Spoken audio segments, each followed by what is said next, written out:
નમસ્કાર દર્શક મિત્રો, આપણા મહેમાન કાર્યક્રમમાં આપ સર્વે દર્શક મિત્રોનું હાર્દિક સ્વાગત છે. દર્શક મિત્રો, આજે આપણી સાથે પોરબંદરથી લેખક દુર્ગેશભાઈ ઓઝા ઉપસ્થિત છે. તેમણે લઘુકથાઓ, ટૂંકી વાર્તાઓ, બાળ વાર્તાઓ, હાસ્ય લેખો અને નાટકો પણ લખ્યા છે.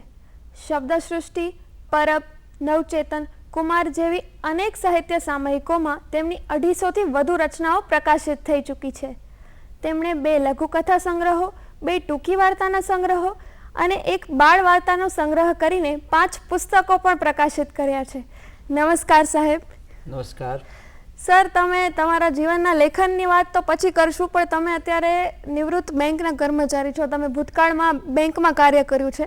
તો સૌથી પહેલાં તો અમારા દર્શક મિત્રોને એ જણાવો કે તમે જ્યારે આંકડાઓ સાથે રમતા હતા બેંકમાં, ત્યારે શબ્દો સાથે કેવી રીતે રમવા માંડ્યા? બહુ સરસ પ્રશ્ન છે. આંકડાઓ સાથે રમવાનું થયું ત્યારે આંકડા સાથે માણસો પણ હતા, ગ્રાહકો પણ હતા. તો ગ્રાહકોની અંદર પણ અલગ અલગ પ્રકારના મનોભાવ વાળા વ્યક્તિઓ હોય. કોઈ સંવેદનશીલ હોય, કોઈ સંવેદનહીન હોય. એ તો આ બધા લાગણીનો મેળો હતો.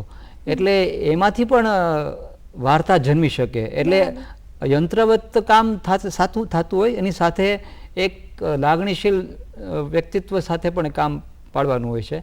અને બીજી વસ્તુ એ છે કે તમારો રોજગારી તમારી એક વસ્તુ છે અને તમારો શોખ અલગ વસ્તુ છે. એટલે વ્યવસાય અને તમારા શોખને તમે અલગ પાડી શકો. એટલે બેંક 11 થી 6 પછી પૂરી થાય પછી હું લેખક થઈ જતો, કલાકાર થઈ જતો. અને સંવેદનાની ધાર બુઠ્ઠી નથી થતી. જો એ ન થાય તો ઘણું સારું થઈ શકે. એટલે એમાંથી કદાચ વાર્તાઓ લખવાની શરૂઆત થઈ.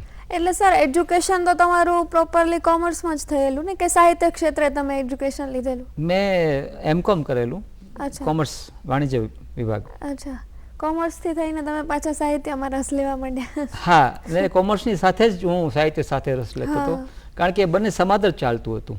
અચ્છા, એટલે બાળપણથી જ લખવાનો શોખ હતો કે પછી મોટા થઈને થયો, કે જેમ યુવાનીમાં લોકોને કવિ બનવાનો શોખ હોય ચડે એવી રીતે? બહુ રસપ્રદ વાત છે કે મારી પહેલી વાર્તા આમ તો બાળ વાર્તા હતી, જે મેં 3જા ધોરણમાં હતો ત્યારે લખી હતી.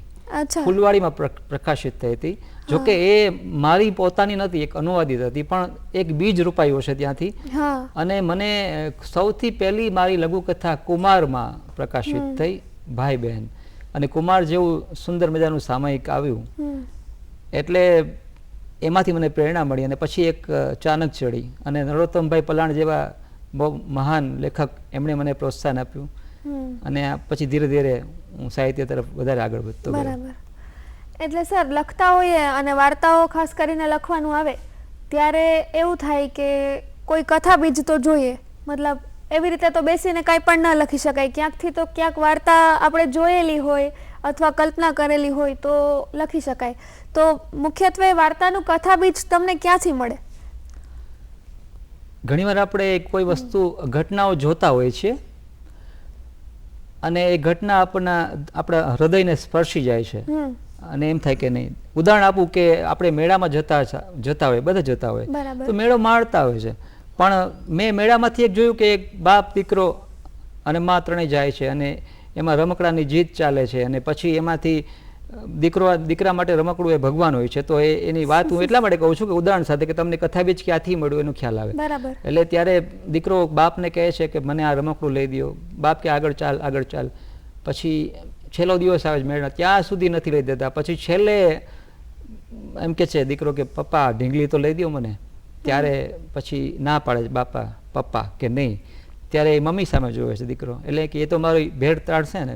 ત્યારે મમ્મી પણ કે તું હમણાં બહુ જીદી થઈ ગયો છે. ત્યારે છેલ્લે એક વાક્ય કહે છે દીકરો કે જીદ હું કરું છું કે તમે?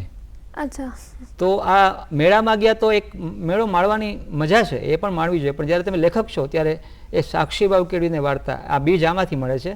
અને બીજી વસ્તુ કે ખાલી ઘટના જ નહીં, ક્યારેક તમે કલ્પના કરો, કલ્પનામાં ખોવાઈ જાવ કે આ વસ્તુ આમ થાય, આમ થાય, આમ થાય. બરાબર. અને એમાંથી વાર્તા મળે.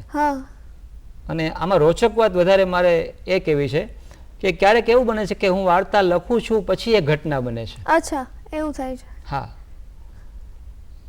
જેમ કે હું ઉદાહરણ આપું કે જુલેવણની સાહસ કથામાં સબમરીનની શોધ નથી થઈ ત્યારે એણે એની સાહસ કથામાં સમરીનો સમરીનો ઉલ્લેખ ઉલ્લેખ કરેલો કરેલો છે. છે. તો આ એક ઈશ્વરની કૃપા છે કે આવું સરસ લખાય છે અને એ પછી બને છે. હા, તમે પોરબંદરમાં રહ્યો છો એટલે નાનપણથી તમે અહીંયા ઉછરેલા છો. આપણે છે ને સાહિત્યમાં ધ્રુવ ભટ્ટની વાર્તાઓ વાંચીએ તો એમાં દરિયાનો બહુ સરસ ઉલ્લેખ એમણે કરેલો છે. બહુ જ માત્ર દરિયા જ નહીં પણ અલગ અલગ કુદરતી બાબતોનો બહુ સારો ઉલ્લેખ કરેલો છે. તો આ કુદરતી બાબતો અને ખાસ કરીને દરિયાનો ઉલ્લેખ તમારી વાર્તાઓમાં અથવા તમારા લેખનમાં ક્યાંય ઉદ્ભવેલો અથવા તમે લખેલો હોય કાંઈ? છે. મારી એક વાર્તાનું શીર્ષક જ છે સંવેદનાનો સાગર. અચ્છા. અને દરિયે જઈએ આપણે સાગર કિનારે એટલે સાગરના ઉછળતા મોજા જે રીતે આપણી સામે આવતા હોય અને એમાંથી લાગણી જન્મે અને હંમેશા કુદરતનો સંગ કરીએ ને તો કુદરત આપણને છૂટે હાથે અપેક્ષા વગર આપે છે. એ લાગણી છે ને એના સ્પંદનો આપણામાં ઝીલાય છે. અને નો ડાઉટ દરિયો કે કોઈ પણ કુદરતની સંપત્તિ છે એ આપણને અપીલ કરે છે. જો તમારી સંવેદનાની ધાર બુઠ્ઠી ન હોવી જોઈએ એ મહત્વનું છે. લેખક માટે બહુ મોટી વાત છે કે એને પોતાની સંવેદના ક્યાંય બંધ ન કરવી જોઈએ, ખોલી નાખવી જોઈએ. સંવેદનાઓ બંધ થઈ જાય તો પછી કલ્પનાનો કોઈ આધાર રહે જ નહીં. હા, મગજનું પણ એક અસ્તિત્વ છે, મગજ નિર્ણય જરૂરી છે પણ હૃદય ખુલ્લું હોવું જોઈએ. એ પહેલી પુરુષાર્થ છે લેખક માટે, હું એમ માનું છું. બરાબર. સર, જ્યારે લખતા હોઈએ ત્યારે ખૂબ જ બધા વિષયોની જરૂર પડે અને વર્તમાન સમયમાં તો આ સામાજિક વિષયો પણ ઘણું બધું લખાય છે અને ઘણા બધા પ્રોગ્રામો અને ફિલ્મો પણ બને છે. તો ખાસ કરીને તમે લખવા માટે વિષયોની પસંદગી કેવી રીતે કરો છો? વિષયની પસંદગીમાં કોઈ એવું ચોક્કસ વિષય નથી હોતો પણ ઘણીવાર એવું થાય કે આપણે આ વિષય ઉપર લખવું જોઈએ. જેમ કે મને ક્યારેક એવું થયું કે આપણા વીર જવાનો આપણા માટે એટલું બધું કામ કરે છે તો આપણે એના માટે કંઈક લખવું જોઈએ. હું લેખક છું તો મારાથી શું થઈ શકે? તો મેં થોડી વાર્તા આપી. મેજર સંદીપ કુમાર, પછી ખેલ, એવી રીતે કોઈ સામાજિક પ્રસંગ બને અને આપણે એમ થાય કે આ દૂષણ ન હોવું જોઈએ. અને ઘણીવાર એવું પણ જોવા મળે છે કે અમુક ચીલાચાલુ વિષયો જ આવતા હોય કે ભાઈ ઘરમાં વહુ નવી આવી એટલે આધુનિકો એટલે એ ખરાબ જ હોય અથવા એ સાસુને તોડી પાડે, એવું નથી હોતું. તમે પોઝિટિવ કેમ ન બતાવી શકો? એટલે સામાપુરે તરવાની પણ એક મજા છે અને એવા વિષયો પણ હું લઉં છું કે એક આધુનિક સ્ત્રી કે આધુનિક પુરુષ પણ સમાજનો, ઘરનો એક મોટો મહત્વનો વિષય બની શકે.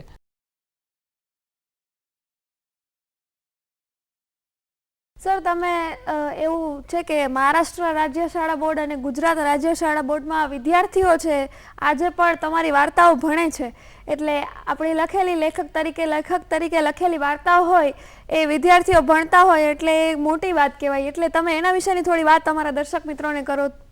જરૂર. ગુજરાત રાજ્ય શાળા પાઠ્યપુસ્તક મંડળ ગાંધીનગર દ્વારા ધોરણ 9ના અંગ્રેજી માધ્યમના ગુજરાતી પાઠ્યપુસ્તકમાં મારી લઘુકથા વારસાગત 2016થી ભણાવવામાં આવે છે. હવે આમાં વાત એવી છે, લઘુકથાની બે નાનકડી વાત કહી દઉં કે એમાં જ્યારે બાપ છે એ એની સાથે કામ કરે છે, નોકર, એને જમીન આપે છે ખેડવા માટે અને ઘર માટે, પણ એ ખેતર આપે કાયદેસરનું થાય પહેલાં એ વ્યક્તિ ગુજરી જાય છે, મકાન માલિક. પછી એનો દીકરો આવે છે, એ સત્તા સંભાળે છે અને ત્યારે એવું બને છે કે જેને જમીન ખેડવા આપી હોય છે એને ત્યાં પાક બહુ થાય છે અને મકાન માલિકનો દીકરો જે શેઠ છે એનું નામ છે આપણે મોહન, એને ત્યાં પાક નથી થતો. એટલે પડોશીઓ આવે છે આજુબાજુ અને ચડાવે છે કે તારા પિતાજીએ આને જમીન તો આપી છે પણ કાયદેસરની થઈ નથી ને એને ત્યાં પાક થયો છે, તમારે ત્યાં પાક નથી થયો, તું જમીન હડપ કરી લે.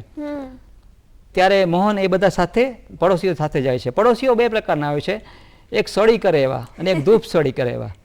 તો જાય છે ને પછી આ કહે છે કે ભાઈ મને જમીન તમારા પિતાજીના હિસાબે મળી છે. ત્યારે દીકરો કહે કે તારી જમીન છે એનો કાયદેસરનો પુરાવો તારી પાસે છે ખરો? ગુસ્સેથી બોલે છે. એટલે આને એમ થાય છે કે આ જમીન તો મારા હાથમાંથી ગઈ. ત્યારે એક સરસ વાક્ય સરસ્વતી મારી પાસે લખાવ્યું, દોસ્ત સમી જમીન જમીન દોસ્ત થતી લાગી. એટલે મગન જે પાત્ર છે નોકરનું, પછી મોહન એને કાગળ આપે છે ને કે આમાં સહી કર એટલે છેડો ફાટે. એટલે મગન સહી કરે છે નોકર અને પછી ઓલો મકાન માલિકનો દીકરો એમ કહે છે કે આજથી આ જમીન કાયદેસરની તારી થઈ ગઈ, આ સંભાળા તારો દસ્તાવેજ, હવે તારી પાસે કોઈ સાબિતી નહીં માગે. ત્યારે પડોશીઓ કહે કે અરે તે આ શું કર્યું, તારે તો જમીન હડપ કરી લેવાની હતી, તે એને આપી દીધી, કાયદેસરની કરી દીધી. ત્યારે મોહન બોલે છે કે હું રામ શંકરનો દીકરો છું એટલે એના પિતાનું નામ રામશંકર હતું. તો આ લઘુકથામાં સત્વ એ હતું કે સાચો વારસો સ્થાવર જંગમ મિલકત પૈસા નથી પણ સંસ્કાર છે, સદગુણ છે. એટલે ગુજરાત રાજ્ય પાઠ્યપુસ્તક મંડળને મારું આ સત્વ એમાં દેખાયું હશે એટલે પસંદ થઈ. વિદ્યાર્થીઓ માટે તમે બીજી પણ એક પહેલ ચલાવો છો કે અત્યારે વર્તમાન સમયમાં એવું થાય છે કે ભણતરના પ્રેશરને કારણે વિદ્યાર્થીઓ બહુ જ દુઃખદ અવસ્થામાં આવી જાય અને પછી ન ભરવાના એવા ઘણા બધા પગલાઓ ભરે છે કે પછી એમના માતા પિતા અને ઘર પરિવારમાં એકની એક સંતાન હોય તો એ લોકો બધા હેરાન થતા હોય અને વિદ્યાર્થીઓ તો પોતાનું જીવન પણ ટૂંકાવી દે છે ઘણીવાર. તો એના માટે પણ તમે તમારા લેખન થકી જ એક પહેલ ચલાવો છો. તો હું તમને વિનંતી કરીશ કે અમારા દર્શક મિત્રોને એ પણ તમે એક વાત કરો જેથી અમારા દર્શક મિત્રો પણ તમારી પાસેથી પ્રેરણા લે. જરૂર. 2011માં મને વિચાર આવ્યો કે પેરેન્ટ્સ કે શિક્ષકો કે કોઈ પણ ઘણીવાર એટલું બધું પ્રેશર મૂકે છે વિદ્યાર્થી પર કે તારે આટલા 90% આવવા જ જોઈએ અને આટલો પ્રથમ નંબર આવવો જ જોઈએ અને પછી એ ના આવતા વિદ્યાર્થી નાસીપાસ થઈ જાય અને પોતાની જાતને નબળો માનવા માંડે અને ઘણીવાર અઘટિત પગલું લઈ લે, આપઘાત કે સાવ નિરાશ થઈ જાય એવું બનતું હોય છે. ત્યારે મને એમ થયું કે આ ન થાય એવું કંઈક લખું. એ મેં પ્રેરણા એકચ્યુઅલી મેં પ્રાર્થના કરી હતી ઈશ્વરને અને મને એક સરસ મજાની વાર્તા એમણે આપી નવજીવન. અને ત્યારે મેં એમાં લખ્યું કે પરીક્ષા તમે દિલ દઈને આપો ટેક્સ્ટ બુકની જે કાંઈ પણ એનો જે રિઝલ્ટ છે પરિણામ છે એ જ તમારી સફળતાનો માપદંડ નથી. અને તમે નાસીપાસ થયા તો એક જ વાર નાસીપાસ થયા, તમારી પાસે આખી જિંદગી પડી છે. તો સચિન તેંડુલકર 0માં જાય છે તો બેટ નથી મૂકી દેતા, ફરી બીજા ઇનિંગમાં એ સેન્ચુરી મારે છે. તો આ પોઝિટિવિટી જન્મે એ મેં આ વાર્તામાં બતાવ્યું છે. અને મેં બીજી વાત ખાસ આમાં કીધી છે કે તમારી પાસે બીજી ઘણી આવડત હોય છે, તમે સારા ગાયક છો, લેખક છો, નૃત્યકાર છો, પણ પરીક્ષાના માર્કશીટમાં તો આ ગુણ આવતા નથી. તો આ ગુણ પણ જ્યારે મા બાપે લક્ષમાં લેવા જોઈએ. જો લક્ષમાં લેશે તો એની આ તકલીફ ઓછી થશે અને વિદ્યાર્થીઓ બાળકો ડિપ્રેશનમાં ઓછા સરી પડશે અને જીવનને પોઝિટિવલી લેતા શીખશે કે પરીક્ષામાં કદાચ નબળું પેપર ગયું તો વાંધો નહીં, પણ વાંધો નહીં, મારી પાસે જીવન હજી ઘણું પડ્યું છે ને હું કંઈક સારું કરી શકીશ. અને આ વાર્તા ખાસ લિયો ક્લબ ઓફ પોરબંદરના સહયોગથી થઈ હતી અને એ લોકોએ 10,000 પેમ્પલેટ્સ વહેંચ્યા પરીક્ષા કેન્દ્રો ઉપર અને મેં દરેક ન્યૂઝપેપરમાં નખાવ્યા અને આજે પણ હું આ દરરોજ 10 જણાને આ વાર્તા પીડીએફમાં મોકલતો રહું છું આખા ગુજરાતમાં. સર, તમે ટૂંકી વાર્તાઓ અને લઘુકથાઓ લખો છો તો મોટાભાગે સાહિત્ય ક્ષેત્રે એવું કહેવામાં આવે છે કે વધુ લખવું ને એ ટૂંકું લખવા કરતાં વધુ લખવું એ સરળ હોય છે પણ ટૂંકું લખવું એ અઘરું હોય છે. તો લઘુકથાઓ મોટાભાગે 1 પેજની, 1.5 પેજની કે સમજો ને 350થી વધુ 500 શબ્દોની હોય. તો એટલામાં ચરિત્ર ચિત્રણ કરવું પાત્રનું અને આખી વાતની રજૂઆત કરી દેવી અને પાછો એક ચમત્કારિક કૃતિ ઉમેરવી, એટલે એ પ્રોસેસ કેવી રીતે થતી હોય અને આ વાતથી તમે ખરેખર સહમત છો? એ સંદર્ભમાં એક વાત કહીશ. એક બહુ સારા વિચારકે વાત કરી છે કે મને કોઈ વક્તવ્ય માટે બોલાવે કે તમારે એક વિષય ઉપર 1 કલાક પ્રવચન આપવાનું છે તો કે હું હમણાં આવીશ પ્રવચન માટે. બરાબર. પછી એમ કે તમારે આ વિષય પર અડધી કલાક બોલવાનું છે કે 20 મિનિટ બોલવાનું છે તો મારે એકાદ દિવસ જોશે. પણ જો કોઈ મને એમ કહે કે તમારે આ વિષય પર ખાલી 5 મિનિટ કે 2 જ મિનિટ બોલવાનું છે તો મારે 5 દિવસનો સમય જોશે. તો કહેવાની વાત છે કે જેટલું તમે ઓછું લખો છો પણ એ ધારદાર લખવાનું છે, આખું કોન્સન્ટ્રેશન, મધ્ય બિંદુ તમારે એનું હાર્દ પકડવાનું છે. અને ચોખાની વાત છે ને કે આપણે જ્યારે તમે તો ગૃહિણી છો સરસ, એટલે જ્યારે ચોખા આપણે પાકતા હોય ત્યારે બધા ચોખા જોતા નથી હોતા, એક ચોખાનો દાણો જોઈ લો ખબર પડી જાય કે પાકી ગયો. તો લઘુકથામાં કંઈક આવું જ કરવાનું છે કે તમારે થોડામાં ઘણા સાથે કામ પાડવાનું છે અને લખવાનું છે ઓછું પણ એમાં બધું દર્શન આવી જવું જોઈએ કે અધૂરું ના રહી જવું જોઈએ. તો એમાં ચોટ ચમત્કૃતિ એ બધું છે પણ આ વસ્તુ મહત્વની છે કે તમારે થોડામાં કામ પાડવું છે અને અઘરું જ છે લખવું, પણ તમે જ્યારે લાગણીથી જોડાઈ જાઓ છો અને તન્મય થઈ જાઓ છો ત્યારે એ પણ સહેલું બની જતું હોય છે. વાહ, લાગણીથી જોડાઈ જઈએ ત્યારે લખવું પણ સરળ થઈ પડતું હોય છે. બહુ જ સારી વાત કરી સર તમે. સર, તમે લખો છો ત્યારે વાચકો તમને વાંચે છે, ઘણા બધા વાચકો, ઘણા વર્ષોથી તમે લખો છો અને 250થી વધુ રચનાઓ તમારી પ્રકાશિત થઈ છે, 5 પુસ્તકો પ્રકાશિત થયા છે, એટલે તમારા ઘણા બધા વાચકો પણ હશે. તો તમને ક્યારેય વાચકોના એવા પ્રતિભાવ આવેલા કે જે આખો જીવનભર તમને યાદ રહી ગયા હોય? મને અત્યારે 1-2 ઘટના યાદ આવે છે કે મારી એક ટૂંકી વાર્તા અખંડાનંદમાં આવી હતી, વસંત. અચ્છા. તો એ વાર્તા વાંચીને કોઈનો ફોન આવ્યો, નંબર હતો એમાં, એટલે કે હું તમને પપ્પા કહું. અરે, કારણ કે મને પિતાજીનો પ્રેમ નથી મળ્યો, પણ તમારી વાર્તામાં બાપ દીકરીનો જે અદ્ભુત વાત્સલ્ય રસ છે, એટલે મેં કીધું ચોક્કસ મને કે.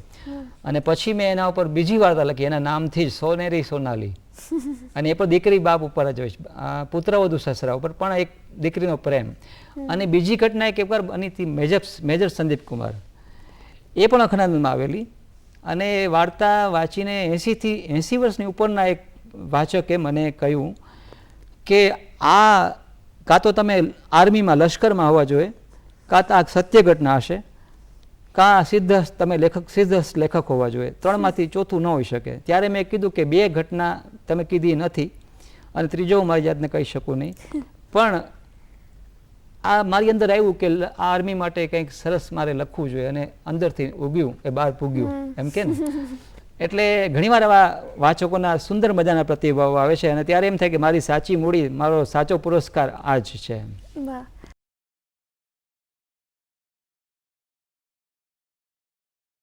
મોટાભાગે લેખકો જ્યારે લખતા હોય ને ત્યારે ટૂંકી વાર્તા અને લઘુકથા, નવલકથા, પછી લઘુ નવલ, એવી રીતે ઘણા બધા અલગ અલગ પ્રકારો આવે સાહિત્યમાં. એમાં મોટાભાગે કન્ફ્યુઝન એક એવું થતું હોય કે ટૂંકી વાર્તા અને લઘુકથાને બધા સેમ જ ગણતા હોય.